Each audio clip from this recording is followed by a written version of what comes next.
endorse any candidates. If you have not already done so, please check out our website. It's www.fhcmeetthecandidate.com. Meet the candidate, not S, sorry. Each of the 5 candidates running answered the same 5 general background questions. Their answers are posted there, and the recording from tonight will be posted there as well. Over the past several weeks, we have asked the community to submit questions via the website. And in order to ask the candidates tonight, my co-coordinator, Erin Horsley, up there, say hi, Erin. We went through the questions and just categorized them, and we gave all the questions to our moderator. There is a box set up back there for questions if you have them, but that will be cut off at 7:20. So if you have a question, please make sure you get it in before then. Each candidate will be given 3 minutes to make an opening statement. They will be given 2 minutes for a closing statement, and then they will answer the same questions and will be given 1.5 minutes to answer each question. The time will be closely monitored. We would like to request all audience members to be respectful of all candidates on stage, as well as other audience members, and we want to give every candidate the courtesy to answer questions without distractions. We're very thankful to have Dr. John T. Spence as our moderator tonight. Dr. Spence is a professor of political science at Thomas More University, and this is his 3rd time hosting this event for us. He is a U.S. Army veteran. He has over 20 years of experience in economic development and city planning, having worked in both the private and public sector. He was a previous elected official in Covington, Kentucky. He currently lives in Kentucky, so he is not a Forest Hills resident. But we are very thankful to have him here tonight, and I will turn it over to him to introduce the candidates. Thank you very much. Can everyone hear me all right? Thank you.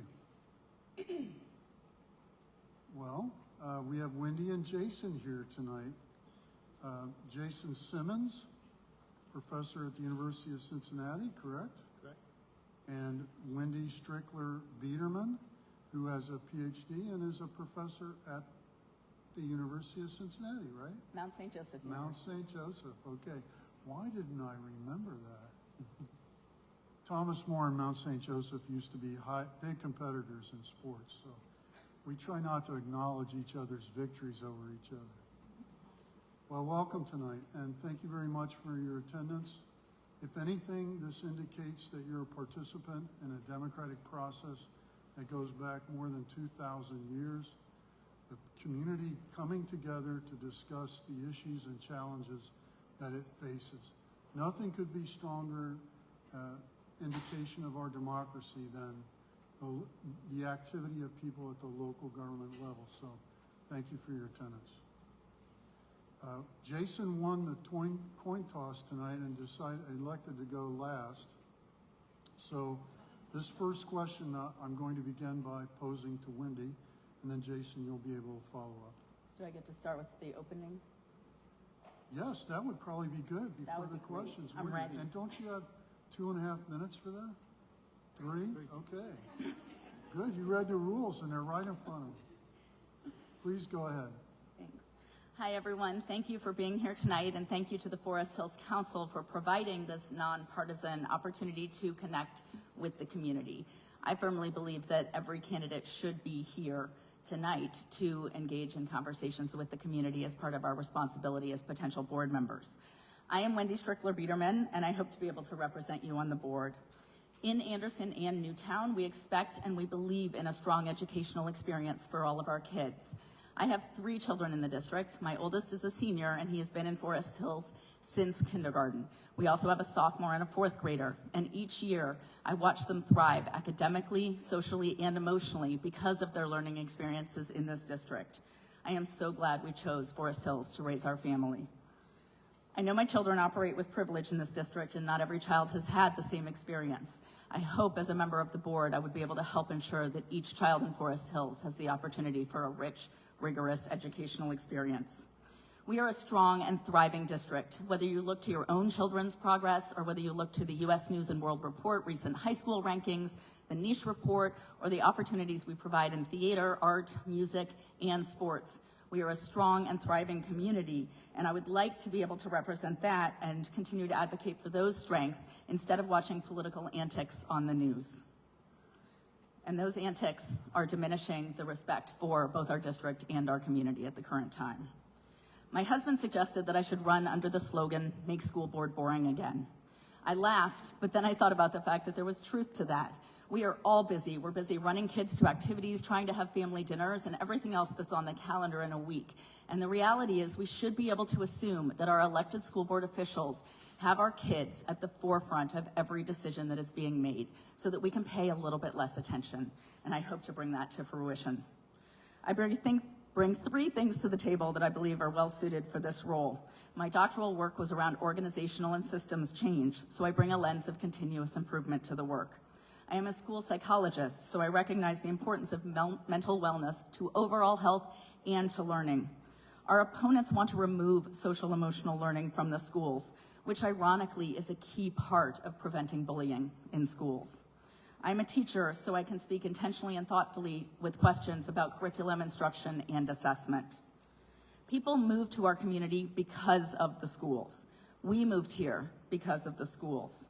I do not believe that the media coverage represents the heart of this community. I will advocate on behalf of you and me on the school board for what we want for all of our children. I am here to listen to your questions and to answer your questions tonight. That can't be said of all the candidates. I am here to hear what the questions are, and if I don't know the answer, I will go research them, because that's what I do. I showed up tonight, and I will continue to show up to engage with you, the community, to continue to see our district thrive. I'm Wendy Strickler-Biederman, and I hope to have your vote.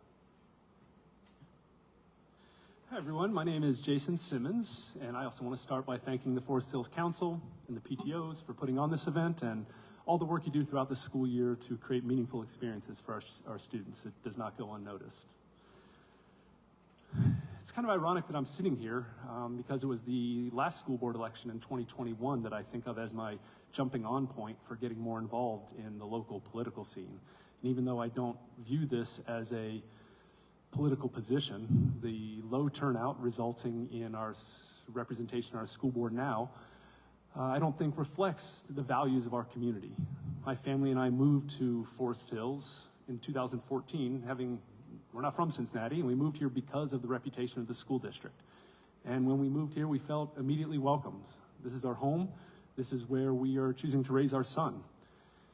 And the rhetoric coming from the current board does not represent our values of belonging and inclusion and welcomeness.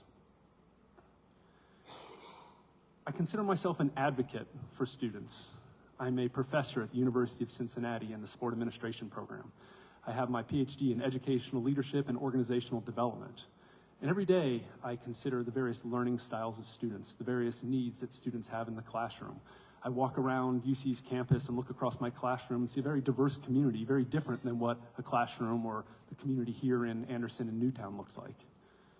And these values of belonging, inclusion, welcoming, collaboration, these values are as important to our students' education as the reading, the writing, the arithmetic. If our students are going to be prepared for life outside of high school, beyond high school, college, workforce, military, they have to be able to appreciate other people's perspectives.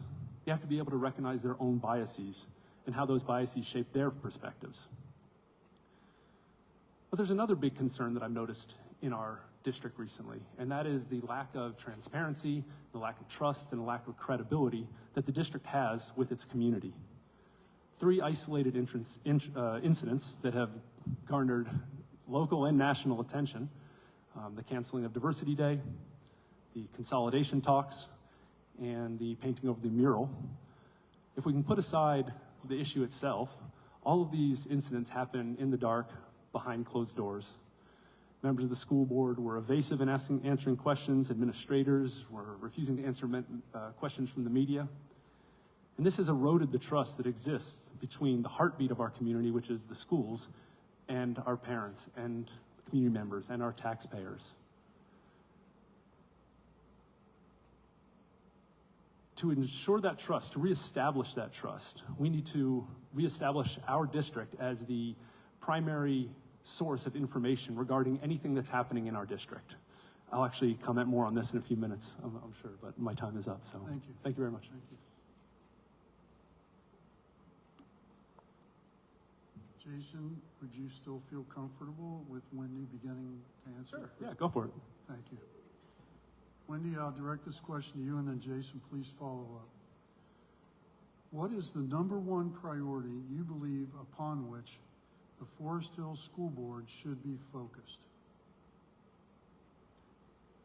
Well, I'm going to piggyback a little bit on what Jason said. I think right now the number one priority needs to be rebuilding trust. And I see that trust encapsulated in a couple different aspects. First, as Jason clearly articulated, there has been an erosion of trust with the school board. And that hurts me as a parent in this district, as a community member, and as an advocate of our schools. I think there is such potential within our district. It thrives because of the collaboration of parents and teachers and educators. You know, we work together every day for the betterment of our students, and so it's so important that there is trust and transparency. So I think first and foremost, we have to figure out how to start to reestablish the trust of the community with the board. But secondly, I also think we need to reestablish trust in our teachers. There's been an erosion of trust of a lot of systems, and education has been one of those. Our teachers are professionals. They've been hired because they are experts in their field. And we send our babies to them every day because we trust that individual teacher. And if we trust that individual teacher to be doing the best by our student for the largest number of waking hours they may have in a day, then we need to expand that to remember that we trust all of our teachers as professionals. And third and finally, we need to make sure our students trust that they are all welcomed and seen and valued in our schools every day. So I think that needs to be our top priority. Yeah, I echo some of those sentiments. I've said since the beginning that the top priority I see in our district is toning down the political divisiveness and reestablishing trust between the district and our community members. Politics have no place on a school board, and when we say terms like belonging, diversity, equity, inclusion, these are not political terms. These are values. I think it's important to understand the role of a school board in a public school district such as ours. The school board has no say in the curriculum that's being taught. The school board has no say on governance policy regarding athletic participation. This is a macro level policy-making board that works with the district, the staff in the district, to support the teachers, support the principals, and create a safe and welcoming learning environment for our students.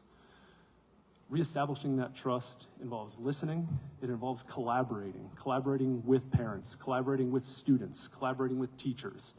And what we've seen over the past 2 years is a lack of willingness to reflect on actions, a lack of willingness to reflect on our messaging, admit when we've made a mistake, and a lack of willingness to collaborate with the various stakeholders that call this community home. Thank you. All right, question number 2. Jason, we'll begin with you. What differentiates you from the other candidates running for school board? Yeah, I think besides being here and being, participating in public events where the community can engage with us and ask us questions, get to know us a little better, I think there are several key differentiators that separate myself from some of the other candidates not present tonight. One is I'm an educator by trade.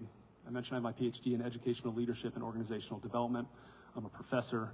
And beyond teaching students, I'm heavily involved in creating, developing, and assessing student learning outcomes. I am a parent. I have a child that is in this school district. It's in the room here with me right now. That is my life. He's my reason why I'm running for this position. I understand how our school district is funded, how public funding for school districts work in the state of Ohio. And I'm committed to finding creative solutions to extend the life of the current levy and taking some of that onus off the taxpayer. I volunteer in our schools and in our community regularly with our kids, whether it's through coaching, volunteering at school events, going in the classroom and reading to students. And education is my passion. right? This is what I've devoted my professional career to, and I want to bring some of that knowledge, bring some of that expertise to this board and help us get back to all these awesome metrics being what we're known for, not some of the other earworms from the outside. Wendy, do I need to repeat the question? That would be great, thanks. What differentiates you from the other candidates running for school board? Can I say ditto? No, I'm just kidding.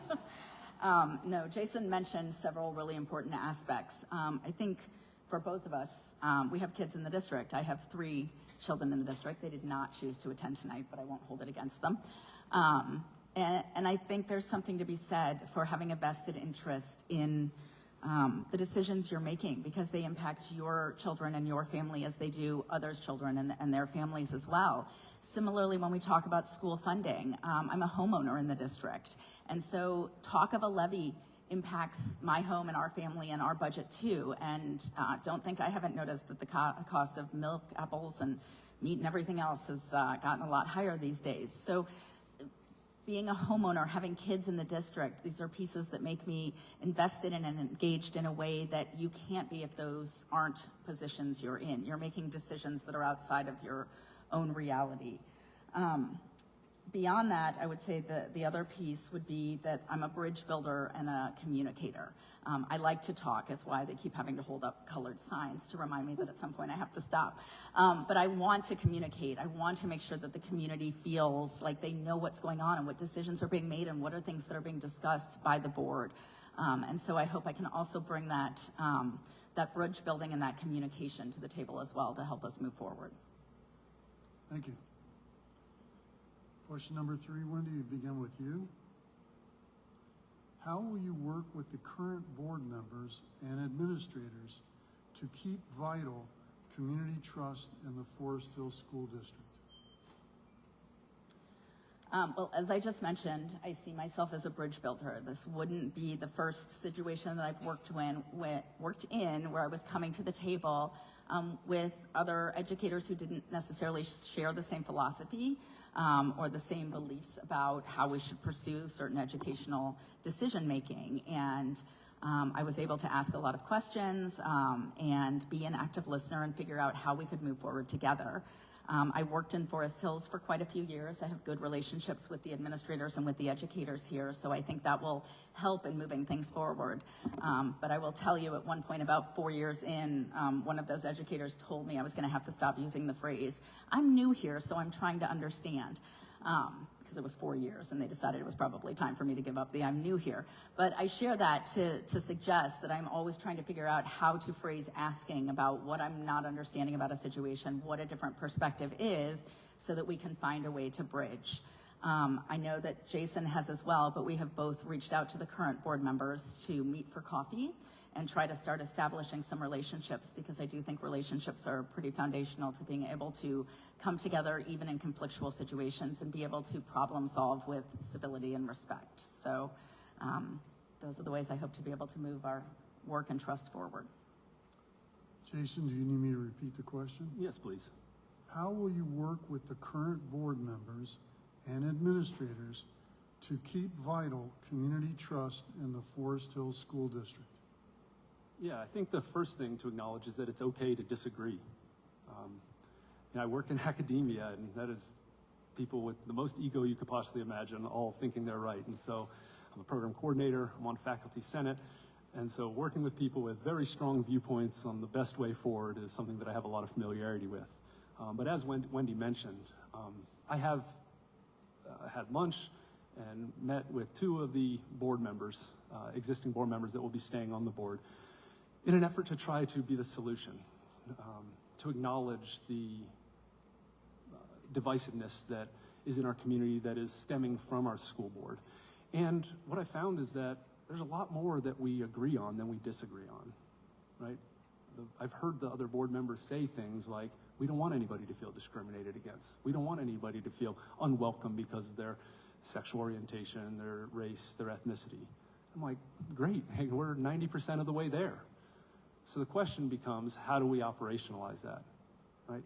How do we create policy that starts from a place of do no harm, that doesn't exclude? How do we reflect on our actions and messaging to ensure we're living up to what we say about inclusion and equity and belonging?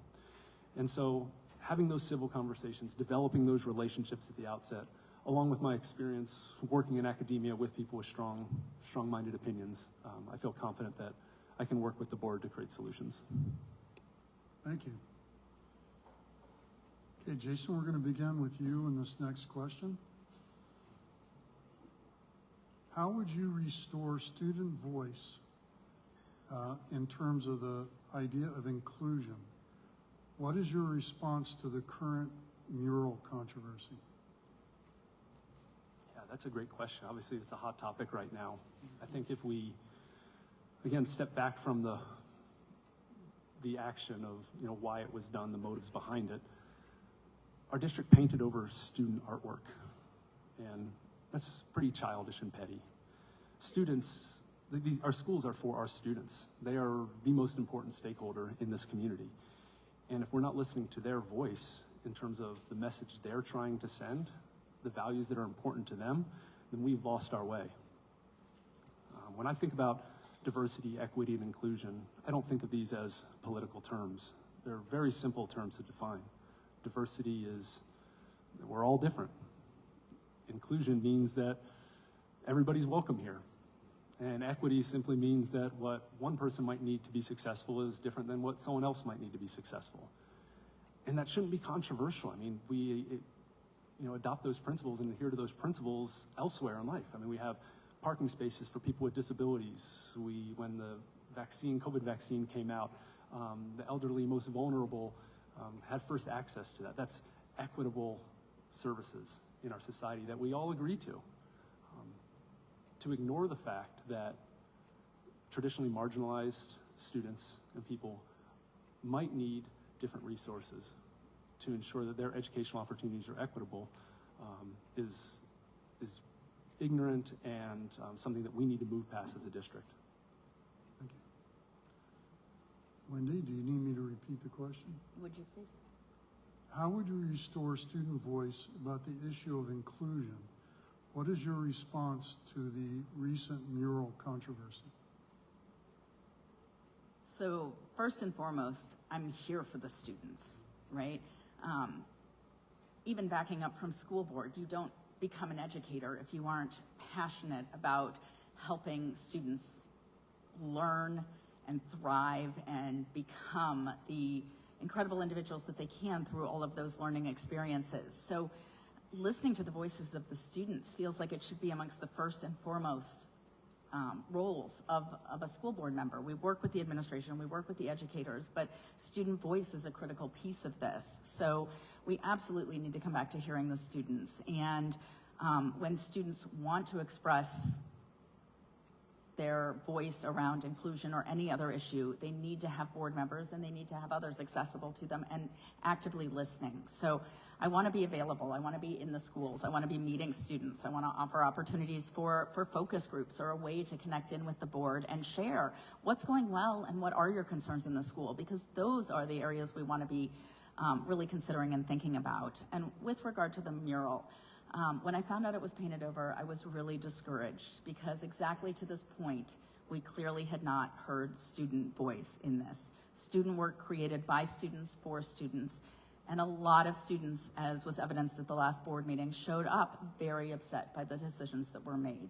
I'm discouraged that we aren't putting students at the forefront of every decision we're making and making sure their voices are heard. Thank you.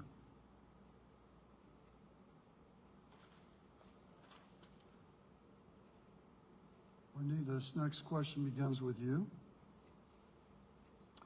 How do you feel about teaching children in elementary and middle school critical race theory and issues of human sexuality?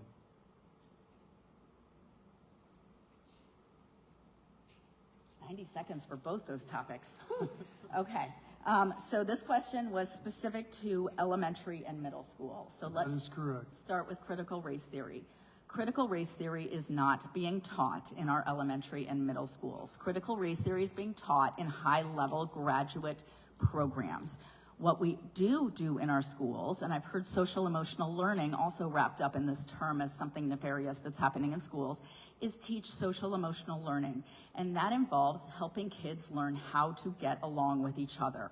And yes, as a parent, I should absolutely be doing some of that at home, but there are not a lot of opportunities when I have 20 same-age peers in my house to address things like how you react when a friend says something you don't like, or third or fourth grade girls aren't getting along, or a kindergarten child took somebody else's crayon and pushing them is not the right answer.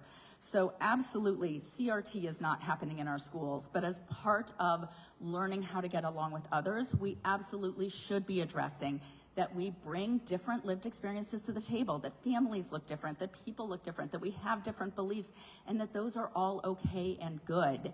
And that if we don't talk about it, we treat it like a dirty little secret, and then it becomes a problem.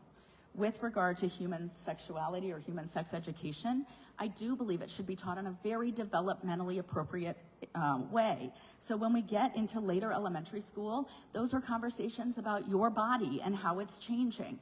As we get older into middle school, those should be conversations that include healthy relationships. So those are topics that need addressed in very grade and age appropriate ways.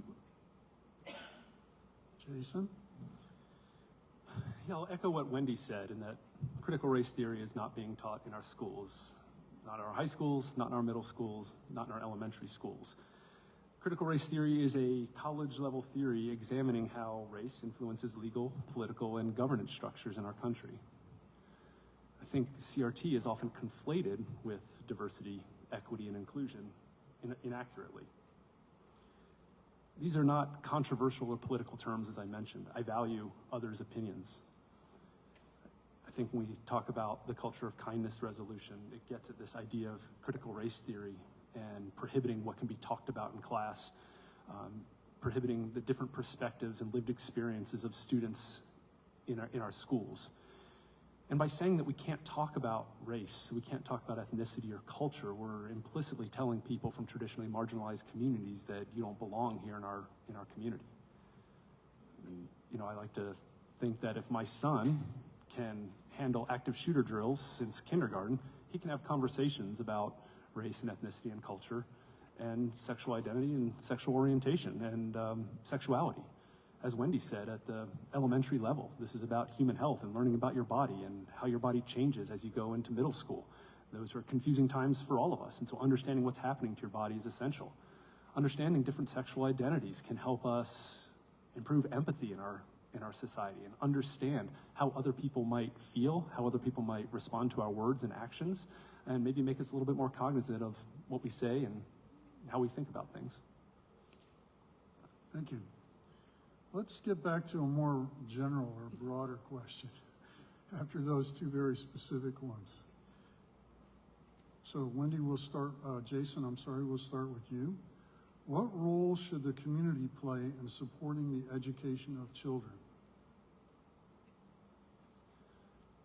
A public school district is public for everybody.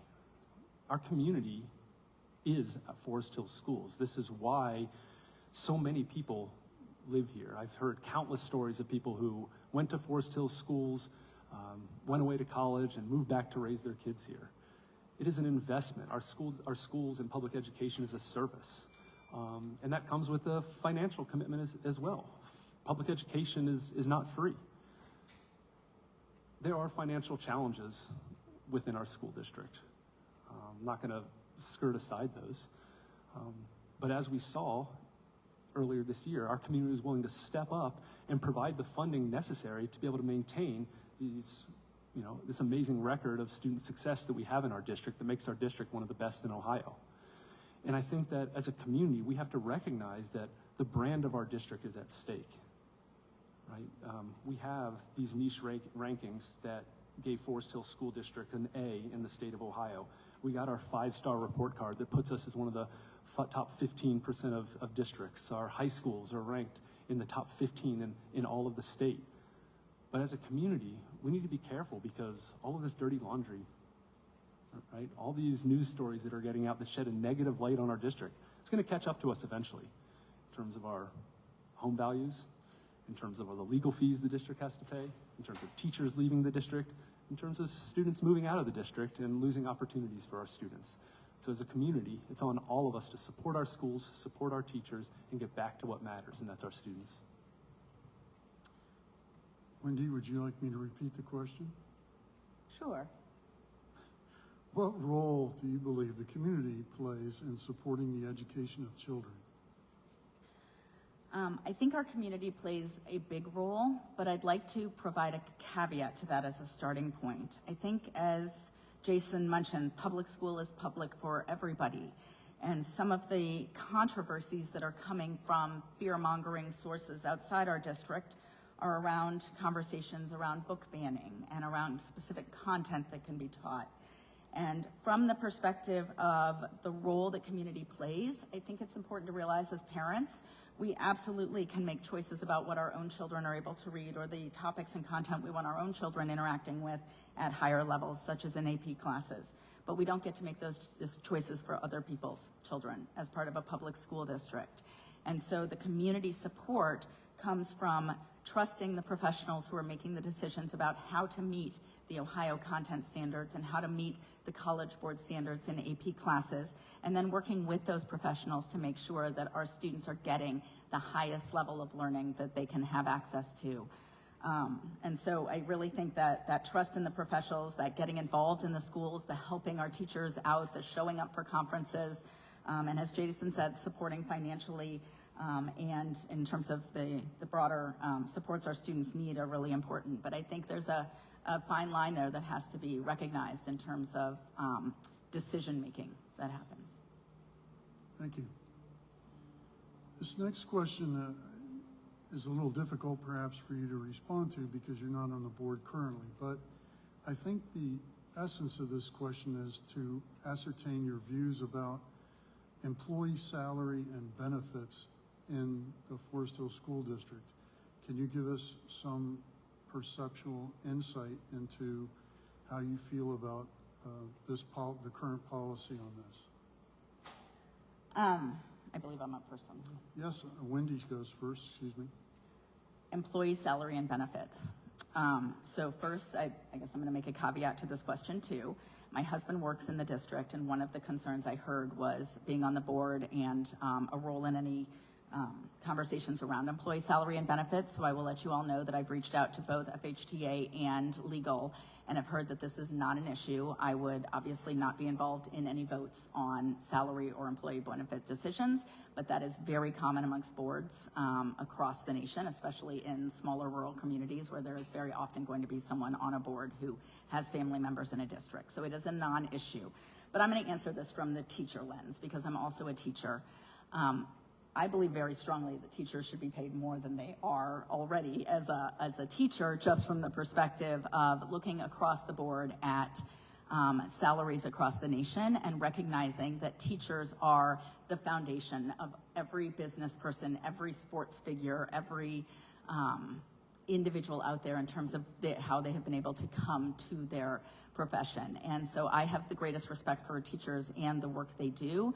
And it's work every day that involves not only physical energy, but mental energy and emotional energy to develop relationships with kids and ensure that everybody in your class is getting the differentiated support they need. So from that lens, I do not believe that teachers in Forest Hills are overpaid. I believe salary and benefits are well within line with what we would expect and what we see across other schools in the area. Jason? Yeah, I'm a teacher, so pay us more, right? No. You know, growing up, the prevailing thought out there was that teachers are underpaid. My mom was a teacher, and just thinking about, it's not just the time spent in the classroom, right? It's all the time spent preparing and grading every single night and on weekends. And when we think about what's happening with the economy right now and inflation and just the cost of living increases, concerns over how much we're paying the people that we've entrusted to look after our children and help raise our children is concerning. The reason our district is so amazing is because of the teachers. And if we want to be able to retain teachers and recruit new awesome teachers, that comes with salary expectations. When we think of the costs of our district and, you know, why do we need a new levy? Why can't we just, make cuts? 85% of our district's expenses are people. It's salaries and benefits. Those are people's livelihoods. Those are people with kids that are raising families. But it's more than just teachers that are instrumental to the success of our district. The staff, the administrators, the support services, the mental health therapists, family therapists, safety resource officers are all instrumental parts of our district. And if we're going to continue to have a safe, healthy, welcoming district, we need to make sure that we're paying our teachers equitable salaries that keep them here and attract them here. Thank you, Jason. All right. To some degree, both of you have already spoken to this issue, but maybe explain once again why you decided to attend tonight's Meet the Candidate event. Jason, can you begin? Yeah, it never crossed my mind not to be here. This is an elected position that I'm running for, which means I am hoping to be a community representative. I am one person and one voice, but to be a community steward, people have to understand who I am, what my values are, and what my vision for the board is going to be. Wendy and I have been at public events all over the community for the last several months, meeting folks, talking to people about their concerns with the board, what they'd like to see in the board. We participated in the Advocate FHSD video series. These are nonpartisan events. And I think if you look at all the candidates' websites and Facebook pages, everybody says, we want to keep politics out of our schools and out of our school board.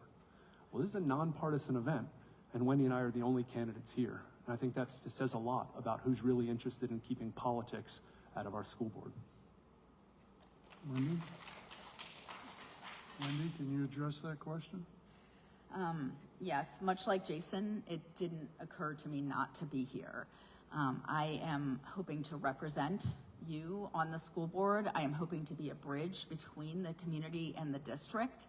And how could I come into that position without taking every opportunity to connect with the community, hear what the questions are, listen, and be willing to respond? And it doesn't mean you have to like my answers to all the questions, but I am here to engage in that conversation with you. And so much so that when Forest Hills Council reached out to Jason and I to say, do you want to move forward with this? We both thought for a second and said, yeah, we do, because we still feel like even if it's just the two of us, it's important to be here. And I will tell you that my husband was a little irritated with that earlier this week, because here I am thinking about what might be asked and trying to come up with answers and spending a lot of time really delving into trying to be ready for this, and everyone wasn't going to have to go through that same exercise. So it's that important to me that you have accessible board members who are willing to listen and willing to answer questions and really do want to be part of communicating with the community. Thank you. Two more of these questions before we get to the audience questions. Wendy, will you begin this one with answering the question, what knowledge, skills, and abilities do you feel are most important for a school board member to have? That's a great question. First, I think there has to be a willingness to learn. So I don't pretend that I'm coming into this position with all the answers. I do have a background in education that gives me some knowledge in educational policy and practice, but not from the lens of a board member. So I have already reached out to ask what the early opportunities are for learning about board policy practice, revisiting Robert's rules, which I haven't looked at in a while, and different pieces like that. And a willingness to reach out and engage in conversations, be an active listener, acknowledge when you don't know, but be willing to research and find out what you need to know. And sometimes that research is digging into law, sometimes it's digging into research around what already exists around certain policies, practices, or research about strategies, health, whatever may come up. The reality is we don't know what the next 4 years on the board are going to look like. 4 years ago, we had no idea COVID was going to exist. It has been 4 years, right? And so we don't know what the position is going to involve. So you have to have people on the board who are willing to engage in whatever problem solving needs to happen. Be learners, be listeners, and then be willing to take that information and use it to make decisions on behalf of our kids. Thank you. Jason? Yeah, there's a few things. I think a willingness to collaborate, number one. I talked earlier about the erosion of trust and credibility that our district has with many members in our community right now. And if we're going to reestablish that trust and reputation of the district, we have to collaborate with the various stakeholders in our community. As Wendy mentioned, a willingness to learn. I am an educator, and I can bring skill sets that will benefit our kids in our district, but I'm not going to sit up here and profess to know everything that there is to know about the school district and being a school board member. But I am willing to learn, and I'm willing to self-reflect and make decisions based on expert testimony, based on data, not conjecture, and not anecdotes. I think a willingness to listen, not just to the people that voted for you, but everybody in the community and all of their concerns. As I mentioned earlier, it's okay to disagree. If you don't agree with my policy or my stance on something and you want to come and provide evidence of, how that's doing harm, I'm willing to listen to that and have a conversation. And then I also think a willingness to sacrifice. This is a position that's going to take time away from family, time away from other leisure activities that we can participate in, but it's something that I think both Wendy and I prioritize as important in our community, and communicating to our children, and my son in particular, that this community represents what you think it does. Thank you. All right, last of these questions. Jason, will you begin? Answer this question. If elected, what is something the school district is currently doing that you would like to ensure continues?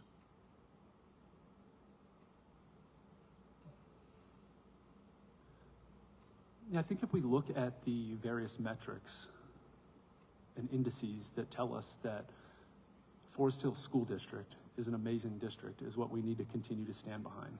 By every measurement, whether it's student achievement, student progress, early literacy, college and career preparation, Forest Hills School District is among the top in the state. The niche rankings show that we have some of the best teachers in the state, one of the best school districts in Ohio, getting an A+ in clubs and extracurricular activities. We do all this and are one of the top performing districts in not just the state, but in Southwest Ohio, while also spending less on a per pupil basis than other high performing districts in the state and in Southwest Ohio.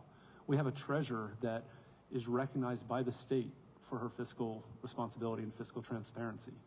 And so maintaining these high marks of achievement across all indices while doing so in a fiscally responsible way is something that we must prioritize moving forward as a school board. Wendy, would you like to complete that?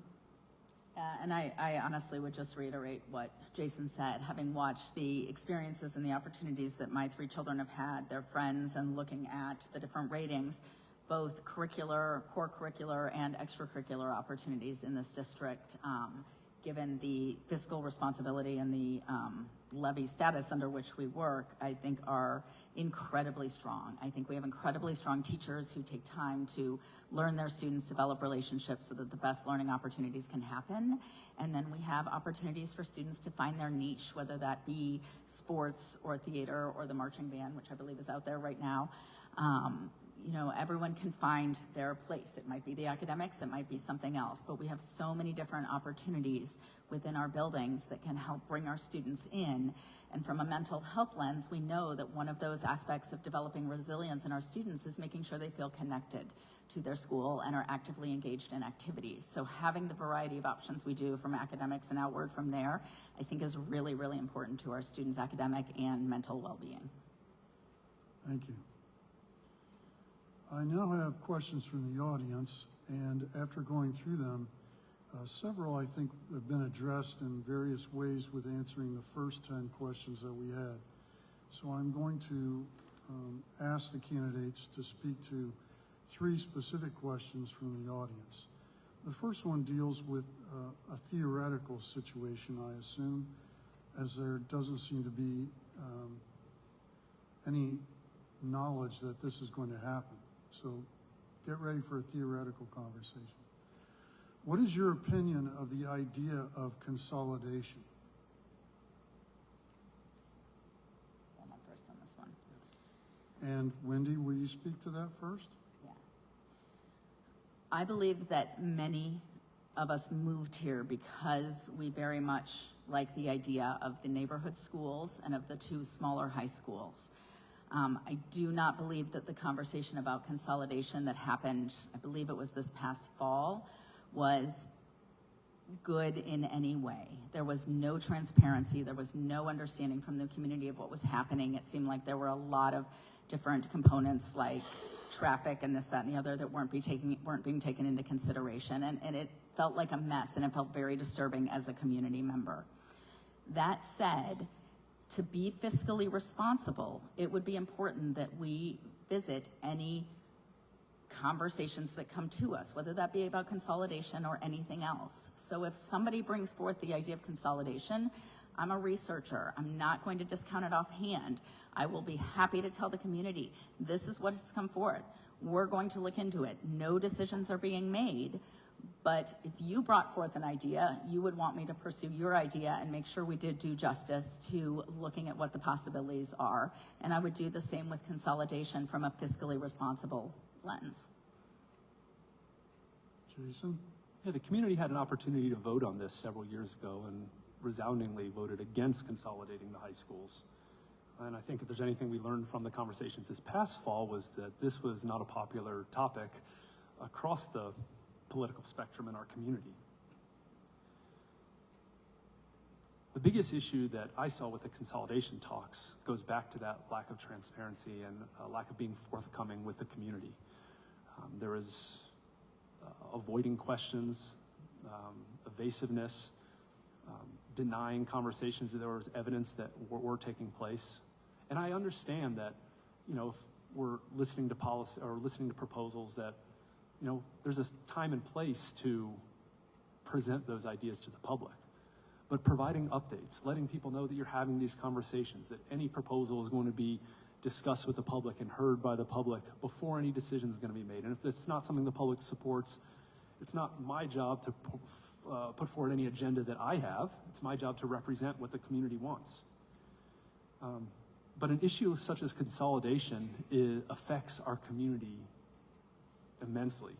We're talking about enormous costs. We're talking about classroom size. We're talking about student identity. We're talking about having extracurricular opportunities. So instead of, you know, 2 soccer teams, there's 1 soccer team. Instead of 2 marching bands, there's 1 marching band. So fewer opportunities for our students. These conversations have to happen in public, and I'm not opposed to creative solutions being brought to the table. But they have to be done in a transparent way that demonstrate collaboration with the community. Thank you.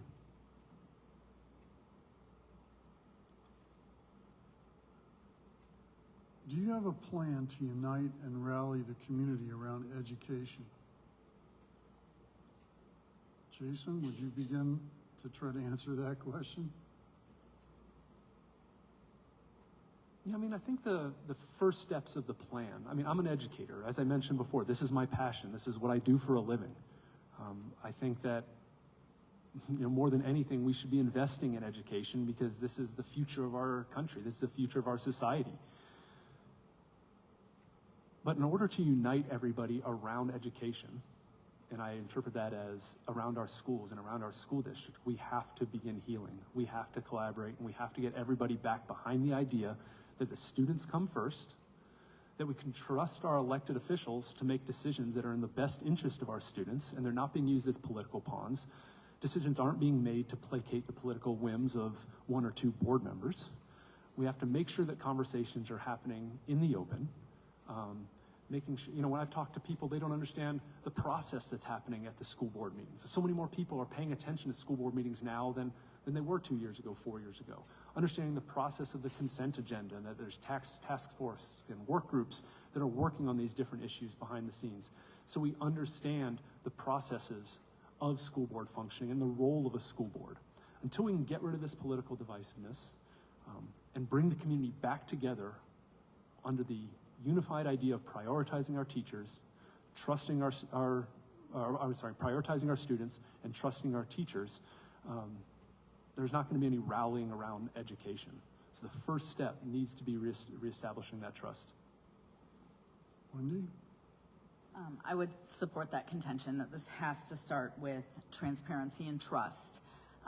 Transparency was something that the current board ran on that we have not seen come to fruition. And as a community member, I'm frustrated by not knowing what's happening. So recognizing that frustration in myself and understanding what it's like to feel that, I think the starting point has to be really reconsidering what the board is doing and how that looks and how we are communicating with the community what is happening. Very much bringing a student-first lens to every conversation that is happening within our community. If we can get past that point, which I think we can, and I think we will, because I think we are a strong community where the community supports our schools, and there has been a symbiotic relationship for a long time, then I do think we would be at a good place to start looking at how we start to feature the good things that are happening in our schools again. You know, there was a period of time, aside from the awards, which do still come to the school board, where there was talk around what different clubs were happening, what different students were being recognized for in schools, and some really building up and acknowledging the really good things that are happening across our schools that aren't always, you know, in the light of day and maybe need to be. And then finally, being accessible in the community, in the schools, to teachers, to administrators, to students, to be able to voice what they see going on, and in the community to community members and parents to feel that they are being heard. Thank you. All right, our last question tonight comes from the audience, and I will begin with Wendy.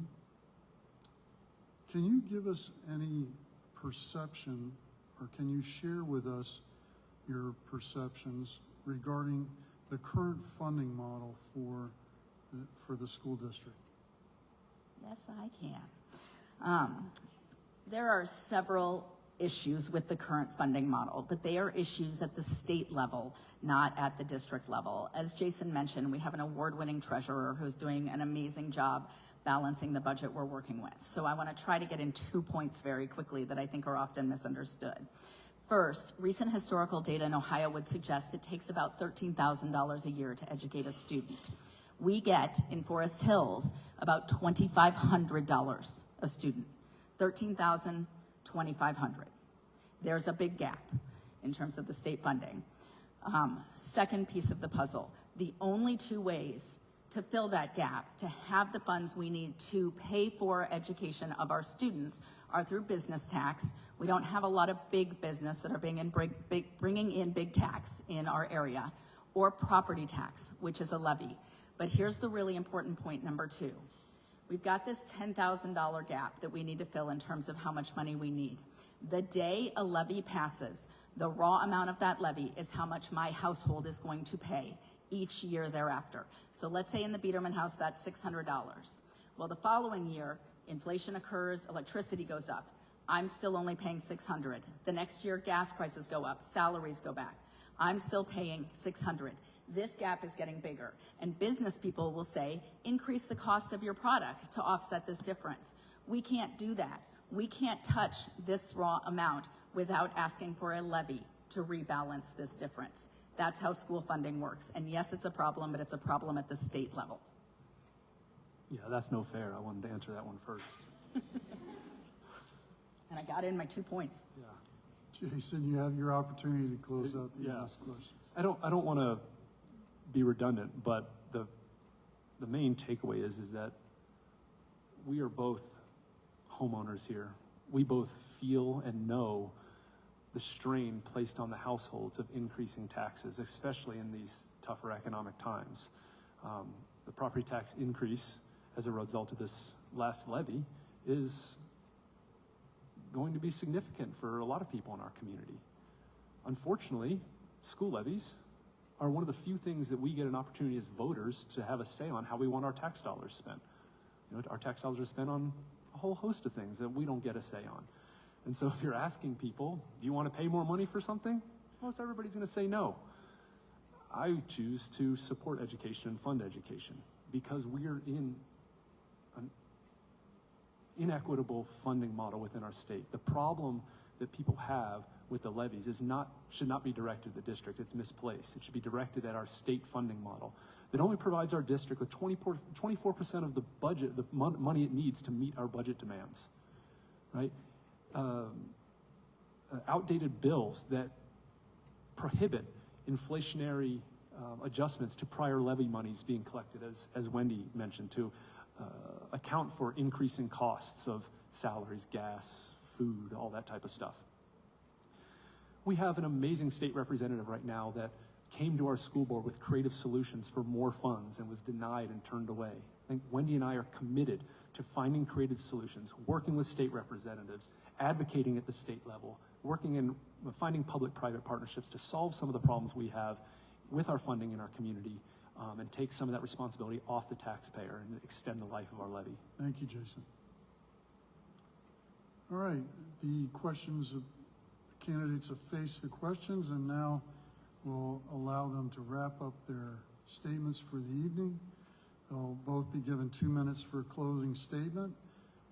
Wendy, I believe you went first on the introduction, so if you don't mind, Jason, perhaps you would begin by making your closing statement. Yeah, well, again, thank everybody for coming here today, watching online. Thank the Forest Hills Council for putting on this event. It's very important that we have the opportunity to answer questions from the community. I also want to address the elephant in the room, and that is that there are 5 candidates on the ballot, and there are two of us sitting here in front of you tonight. This is a nonpartisan meet the candidate event. And Wendy, help me out here. I think that to be on a ballot, all you need is like 35 signatures or something. Anybody can get on the ballot. It's not hard to do. But just because your name's going to be on the ballot this November does not mean you're a viable candidate for this position. I encourage everybody to look beyond party lines when they come out to vote in November and look at the credentials of the candidates. Kenneth Kuhn and Kevin Comerford are not viable candidates for school board. There are only 2 candidates on the ballot that are career educators, that have devoted their professional careers to educating students. There are only 2 candidates on the ballot that volunteer in the community, that volunteer in our district for the benefit of our kids. Kenneth and Kevin do not have kids in the district or chose not to send their kids to public schools.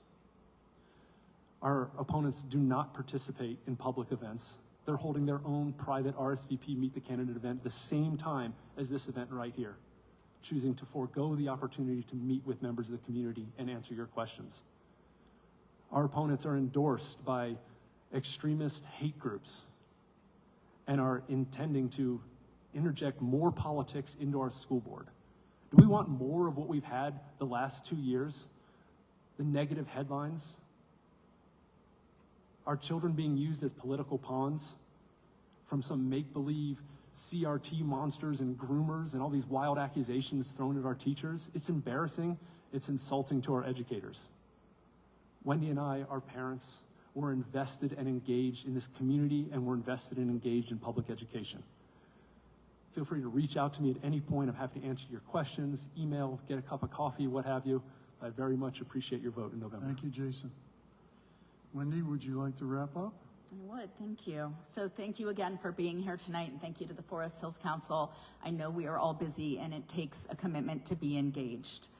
As I mentioned in my introduction, a vote for Wendy Strickler-Biederman is a vote to make school board boring again. I am here because of my kids, because of your kids, your grandkids, your neighbors. I want every Forest Hills student to come to school every day feeling welcome and safe and ready to learn. I want them to come to school every day to become their best selves. I've been in the community a long time as a mom, a volunteer, a Forest Hills educator, and band director's wife. If you want to know if I'm a level-headed person when it comes to problem solving, if you want to know if I'm a bridge builder, ask others, talk to teachers, talk to PTO members, talk to administrators, talk to Sherwood parents who have a 4th, 10th, or 12th grader. I probably know them. Ask them if I'm focused on kids first. Ask them if I'm focused, engaged, and invested in this community. Or ask me. I hate time limits. I'm a talker. I will happily talk to you some more about any of the questions that came up tonight or any other questions that you have. Here are a few closing reminders. We are both here because we want the best interests of our public schools and all of our public school students. We are here because we support teachers as the professionals they are and want to let them teach.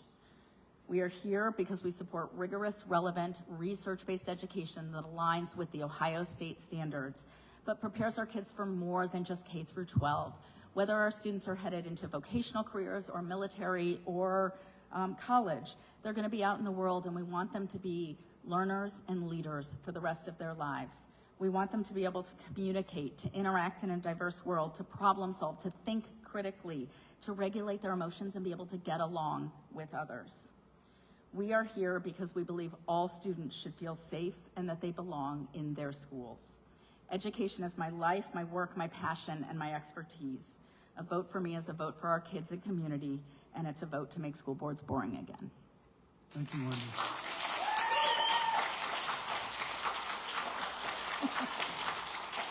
Well, this evening you've heard from two of the candidates for the school board, Wendy Strickler Biederman and Jason Simmons. You've been able to hear 10 questions that were posed on the web pages for the candidates, which was open to everyone.